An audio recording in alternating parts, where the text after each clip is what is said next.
معاشرت لاؤ، ماں باپ کے پاؤں دھو کے پیو۔ ماں باپ تمہاری جنت ہیں، ماں باپ تمہاری جہنم ہے۔ ماں باپ کو ٹیڑھی نظر سے دیکھا تو جہنم، اچھی نظر سے دیکھا تو جنت۔ کیا کمال ہے، قربان جائیں۔ میرے نبی نے کہا جب بیٹا ماں باپ کو محبت سے دیکھتا ہے، ماں کو دیکھے یا باپ کو دیکھے، تو اس کے لیے ایک حج کا ثواب لکھا جاتا ہے۔ اور ماں باپ جب اولاد کو ان کی خدمت کی وجہ سے محبت سے دیکھتے ہیں تو بیٹے کو غلام آزاد کرنے کا ثواب لکھا جاتا ہے۔ اللہ کے نبی نے فرمایا، بھائی بولو، اللہ کے راستے میں خرچ کرنے سے بھی زیادہ افضل خرچ کون سا ہے؟ اللہ کی راہ میں 1 روپیہ خرچ کرو 7 لاکھ کا ثواب ملتا ہے۔ تو آپ نے فرمایا اللہ کی راہ میں خرچ کرنے سے بھی زیادہ افضل کون سا خرچہ ہے؟ تو صحابہ نے کہا جی اللہ کو پتا، آپ کو پتا۔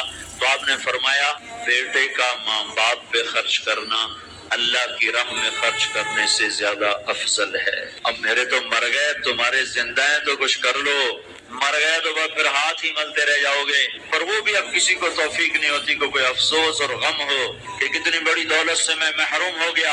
آپ جنت میں تشریف لے گئے تو قرآن کی تلاوت سنی۔ آپ نے کہا یہ کون تلاوت کر رہا ہے؟ کہا جی نعمان بن حارثہ۔ نعمان بن حارثہ تو مدینے میں بیٹھا ہوا ہے اور اس کی تلاوت جنت میں کیسے جا رہی ہے؟ کہا جی ماں کا فرما بردار ہے، اس کی وجہ سے اس کی تلاوت جنت میں بھی آتی ہے۔ کہ تم نے اتنے لاؤڈ سپیکر لگائے ہوئے ہیں پھر بھی لوگوں کو پوری طرح باہر والوں کو سنائی نہیں دیتا ہوگا، اور نعمان اپنے گھر میں بیٹھ کے تلاوت کرتا اور آواز جنت تک جاتی ہے۔ کیا چیز لے گئی؟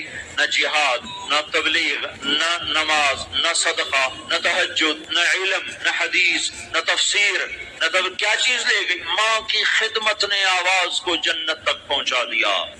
کیسی خدمت کرتے تھے؟ ماں کے کپڑے دھوتے، ماں کی روٹی پکاتے، ماں کو نوالے بنا کے کھلاتے۔ ہمارے ماحول میں کیا ہے کہ میں اپنی بیوی سے کہتا ہوں میری ماں کی خدمت کر، میری بیوی کے ذمے نہیں، میری ماں کی خدمت۔ اگر وہ کہے میں نہیں کر سکتی تو اسے نافرمان بیوی نہیں کہا جا سکتا۔ میری خدمت نہ کرے تو نافرمان ہے، میری ماں کی خدمت نہ کرے تو نافرمان نہیں ہے۔ اسے میری ماں نے نہیں جنا، مجھے میری ماں نے جنا ہے، میرے ذمے اپنی ماں کی خدمت ہے۔ تو نعمان بن حارثہ کپڑے دھوتے، روٹی پکاتے، سالن پکاتے، نوالے بنا کے کھلاتے، تیل لگاتے، کنگھی کرتے، جوئیں نکالتے، اور ماں کوئی حکم سناتی اور سمجھ میں نہ آتا تو دوبارہ نہیں پوچھتے تھے اماں کیا کہا، باہر نکل کے خادمہ کو بلاتے، کہتے میری ماں نے کیا کہا تھا تو بتا، مجھے سمجھ میں نہیں آیا۔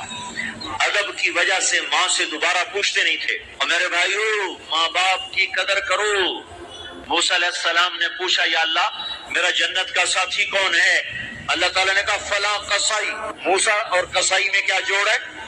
موسیٰ علیہ السلام گئے تو قصائی ایسے بیٹھا ہوا گوشت بیچ رہا ٹوٹے کر کے، شام ہوئی اس نے تھیلا کندھے پہ لٹکایا، گوشت کا ٹکڑا ڈالا، گھر کو چلا۔ موسیٰ علیہ السلام بولے میں بھی آ جاؤں تیرے ساتھ؟ اسے نہیں پتا یہ موسیٰ ہیں۔ کہا آ جاؤ بھائی۔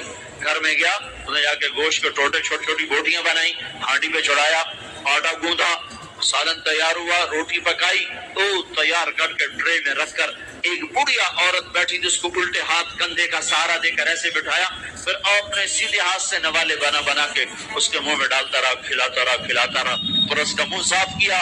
اس نے کچھ بڑبڑا کے کہا، پھر اس نے اس کو لٹا دیا۔ موسیٰ علیہ السلام نے پوچھا بھائی یہ کون ہے، کیا ماجرا؟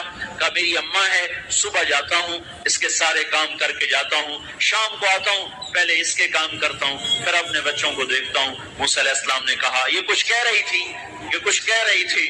وہ کہنے لگا کیا بتاؤں کیا کہہ رہی تھی؟ پاگل ماں ہے، جب بھی خدمت کرتا ہوں مجھے کہتی اللہ تجھے موسیٰ کا ساتھی بنائے جنت میں۔ میں کہاں اور موسیٰ کہاں؟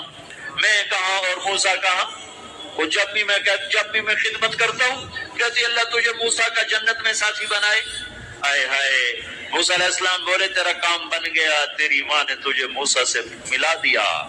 اے ماؤں کو راضی کرو، نبیوں کے ساتھ جنت میں پہنچو گے۔